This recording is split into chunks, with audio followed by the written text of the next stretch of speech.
Dear students, आज हम polyset 2023 के क्वेश्चन पेपर से मैथमेटिक्स के प्रॉब्लम्स को यहां पर सॉल्व कर रहे हैं। आप जरूर इस वीडियो को मुकम्मल तौर पर देखें। ये वीडियो न सिर्फ पॉलीसेट स्टूडेंट्स के लिए इंपॉर्टेंट है, बल्कि ये डीसेट और टीआरटी और टेट तमाम स्टूडेंट्स के लिए वेरी वेरी इंपॉर्टेंट ये वीडियो है।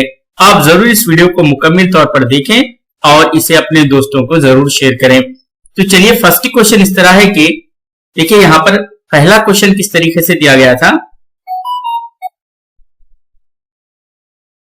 If n is a prime number then root n is, यहां पर पूछा गया है प्राइम नंबर है या कंपोजिट नंबर है या रेशनल नंबर है या इरेशनल नंबर है। तो यहां पर दिया गया है रूट n, ये n यहां पर, जबकि n कहा गया है प्राइम नंबर। तो फर्ज कीजिए कि prime number 2, let us assume prime number 2 है, 3 है, 5 है, ऐसे बहुत सारे यहाँ पर प्राइम नंबर है। तो हम पहले रूट 2 को यहाँ पर रखने पर ये एक इरेशनल नंबर होगा, रूट 3 प्राइम नंबर को रखने पर ये भी एक इरेशनल नंबर होगा, यानी गैर नातिक अदद होगा, और रूट 5 को रखने पर ये भी इरेशनल नंबर होगा। इस तरीके से ये तमाम इरेशनल नंबर हासिल होते हैं, यानी यहाँ पर ये फोर्थ ऑप्शन करेक्ट है, यानी गैर नातिक अदद हासिल होता है।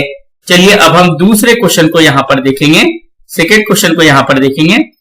तो देखिए सेकेंड क्वेश्चन इस तरह है कि among 1/2, 1/3, 1/4, 1/5 the non terminating decimal is, यानी गैर मुख्ततम अशारिया कौन सा है इसमें कहा गया है। देखिए यहां पर फ्रैक्शंस जो दिए गए थे कुसूर 1/2, 1/3, 1/4, 1/5, इस तरीके से ये तमाम कुसूर दिए गए थे। देखिए जिस किसी भी फ्रैक्शन के डिनोमिनेटर में वो अगर प्राइम नंबर हो 2, 5, तो वो होंगे मुकम्मल तौर पर वो यहां पर तकसीम हो जाएगा, यानी वो नॉन टर्मिनेटिंग नहीं होगा। यानी जिस किसी भी फ्रैक्शन के, जिस किसी भी कसर के नसबनुमा में प्राइम नंबर 2, 5 हो या 2 की कुव्वत में हो, तब ऐसे तमाम फ्रैक्शन जो है वो टर्मिनेटिंग होंगे, यानी वो मुकम्मल तौर पर तकसीम हो जाएंगे। यानी 1/2 समझे ये हो जाएगा 0.5, और देखिए यहां पर ये 1/3 ऐसे ही रखते हैं। अब 1/4 को हम इसको 4 को इस तरह से लिख सकते हैं 2 पावर ऑफ 2, यानी ये 2 के पावर में भी लिख सकते हैं इसे, और ये 1/5 यानी ये भी होगा 0.2। तो देखिए यहां पर ये 1/4, इसको भी डिवाइड करने पर क्या होगा, ये 0.25 होगा 1/4, यानी 1/2 स्क्वायर मीन्स 0.25 होगा। लेकिन ये जो 1/3 है, ये 1/3 जो है ये नॉन टर्मिनेटिंग डेसिमल है, यानी ये गैर मुख्ततम अशारिया है, यानी ये बार बार तकसीम होने, यानी तकसीम बार बार ये नंबर होता ही है। यानी अगर इसको तकसीम करने पर हमको हासिल होता है 0.666, ऐसा सोआन हमको ये नंबर हासिल होता है। तो इसलिए नॉन टर्मिनेटिंग डेसिमल जो है वो 1/3 है, यानी सेकेंड ऑप्शन करेक्ट है। इसलिए जिस किसी भी फ्रैक्शन के डिनोमिनेटर में 2, 5 या 2 स्क्वायर या 5 स्क्वायर इस तरीके से नंबर हो, तो वो मुकम्मल तौर पर वो तकसीम होने वाले होते हैं, वो टर्मिनेटिंग डेसिमल होते हैं। जिस किसी भी फ्रैक्शन के डिनोमिनेटर अगर 2 पावर या 5 के पावर में हो तो वो टर्मिनेटिंग होते हैं, अदरवाइज वो नॉन टर्मिनेटिंग डेसिमल होते हैं। चलिए नेक्स्ट क्वेश्चन को देखते हैं। यहां पर कहा गया है x plus a is a factor of f of x if, देखिए यहां पर कहा गया है कि x प्लस ए जो है वो f ऑफ x का एक फैक्टर है।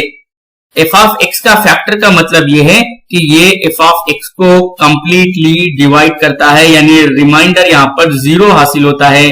तो देखिए यानी f ऑफ x को अगर हम इसे किस तरीके से लिखेंगे, x plus a is equal to 0 रखने पर, यानी x का वैल्यू माइनस ए अगर हम f ऑफ x में सब्स्टिट्यूट करते हैं तो वो कंप्लीटली क्या होता है, वो कंप्लीटली रिमाइंडर 0 हासिल होता है। यानी यहाँ पर f ऑफ x में अगर f ऑफ x के प्लेस पर माइनस ए रखते हैं तो ये रिमाइंडर हमको 0 हासिल होता है, यानी बाकी हमको सिफर हासिल होता है। तभी x plus A f of x का एक फैक्टर होता है, जुज़ो ज़रबी होता है। तो यानी f of minus a is equal to 0, यहाँ पर ये आंसर, यानी कौन सा ऑप्शन करेक्ट है, यहाँ पर सेकेंड ऑप्शन करेक्ट है।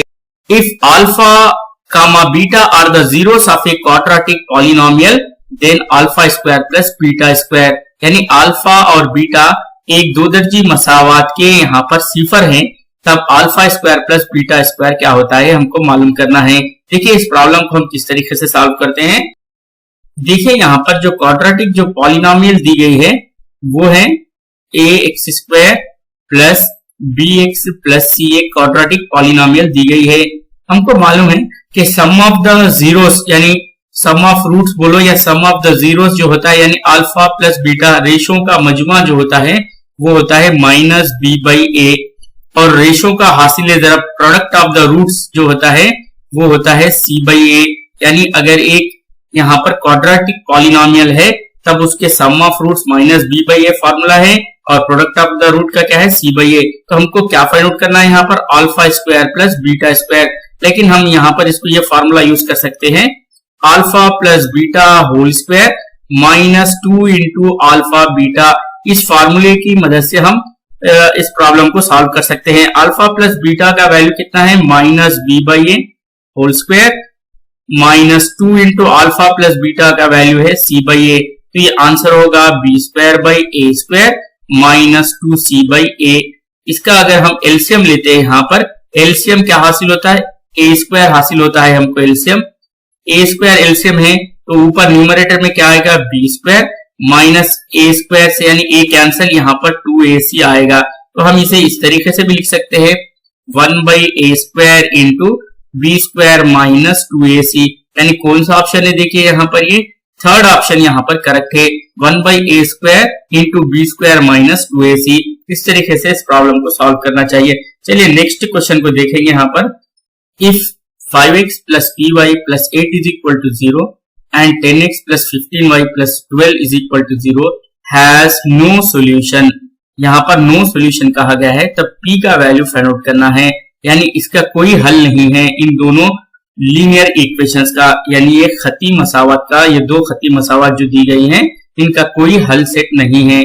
तो हमको यहाँ पर अगर दो लीनियर इक्वेशन हो a1x plus b1y plus c1 is equal to 0 और a2x plus b2y plus c2 is equal to 0, दो लीनियर इक्वेशन हो और वो दोनों में कोई सॉल्यूशन ना हो, तो यहाँ पर एक कंडीशन याद रखना है हमको a1 by a2 is equal to b1 by b2 is not equal to c1 by c2, यानी ये टू लाइंस जो होंगे वो पैरेलल लाइन होंगे और इनकंसिस्टेंट होंगे और इनका सॉल्यूशन का फॉर्मूला इस तरह से होगा a1 by a2 is equal to b1 by b2 not equal to c1 by c2।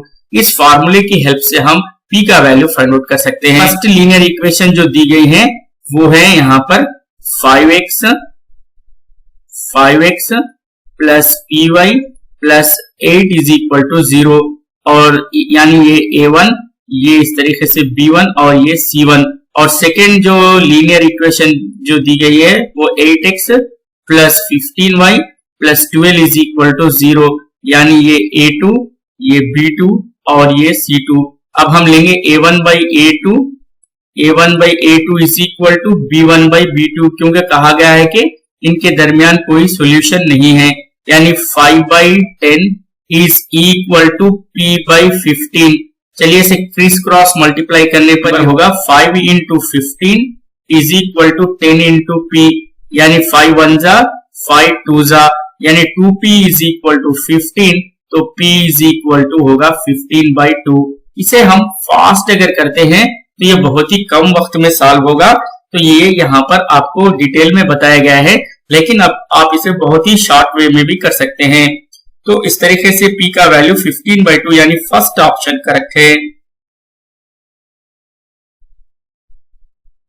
देखिए यहाँ पर क्वेश्चन दिया गया है कि if ax plus b is equal to 0, if ax plus b is equal to 0 then x is equal to, ये बहुत ही easy question दिया गया है यहाँ पर ax plus b is equal to 0 then x is equal to क्या होगा बोलिए, ये b इस जानिब आकर माइनस और ये a यहाँ पर आकर डिवाइड में होगा, यानी x is equal to minus b by a, यानी फोर्थ ऑप्शन यहाँ पर करेक्ट है। चलिए और एक क्वेश्चन यहाँ पर दिया गया है, the solution of the system of equation यहाँ पर 2/x plus 3/y is equal to 13 और एक इक्वेशन दी गई यहाँ पर 5/x minus 4/y is equal to -2। चलिए इस क्वेश्चन को हम यहाँ पर ऑप्शंस की मदद से भी सॉल्व कर सकते हैं। देखिए यहाँ पर फर्स्ट ऑप्शन दिया गया है 1/4 1/3। ये देखिए 1/4 को अगर हम x की प्लेस पे यहाँ पर रखते हैं 1/4 प्लस यहाँ पर इसे रखेंगे 3/1/3 अगर रखेंगे तो ये होगा 8 प्लस 9 यानी इसका आंसर होगा 17 जो नॉट इक्वल है 13 के नॉट इक्वल है, तो यानी फर्स्ट ऑप्शन यहाँ पर नहीं हो सकता है। अब सेकंड ऑप्शन अगर हम रखते हैं यहाँ पर देखिए 3 2 6 और या 4 3 12 6 प्लस 12 18 जो कि 13 के इक्वल नहीं होगा, ये भी ऑप्शन करेक्ट यहाँ पर रॉन्ग है। अब देखिए यहाँ पर 2 2 4 प्लस 3 3 9 यानी 13। अब देखिए ये फर्स्ट इक्वेशन को तो यहाँ पर ये थर्ड ऑप्शन वेरीफाई कर रहा है। चलिए अब यहाँ पर सेकेंड इक्वेशन को देखेंगे यहाँ पर 5 2 10 माइनस 3 4 12 यानी 10 माइनस 12, तो यहाँ पर ये -2 हासिल होता है जो हमको बताना था, यानी थर्ड ऑप्शन यहाँ पर ये करेक्ट है। Line x is equal to 7 is parallel to x axis, parallel to y axis, passes through the origin and passes through the 0,7। देखिए यहाँ पर कौन सा ऑप्शन करेक्ट है। ये इस तरीके से यहाँ पर अगर हम ये x एक्सिस है, ये नेगेटिव x एक्सिस है यानी एक पॉजिटिव ये नेगेटिव, यहाँ पर कहा गया है x is equal to 7 यानी x को हमेशा 7 रखना है और y का वैल्यू यहाँ पर चेंज होते रहता है, तो y वैल्यू इस जानिब भी जा सकता है या y वैल्यू इस जानिब भी जा सकता है, लेकिन x जो है हमेशा वो 7 ही होगा। x कितना होगा, कहा गया है 7, यानी ये लाइन जो हासिल हो गई वो y एक्सिस के पैरेलल होगी और y एक्सिस से 7 सेंटीमीटर और 7 यूनिट्स अवे होगी, दूर होगी, तो यानी यहाँ पर ये सेकेंड ऑप्शन करेक्ट है, पैरेलल टू y एक्सिस होगी। चलिए नेक्स्ट क्वेश्चन को यहाँ पर देखेंगे अब हम।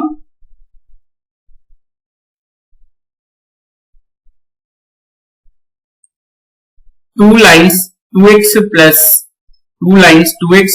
3y इज इक्वल टू 7 और 8x plus 12y is equal to 1 lines are perpendicular lines है या पैरेलल लाइन्स है या ये इंटरसेक्टिंग लाइन्स है, ये नन है, तो इसके लिए हमको इसको चेक करना होगा।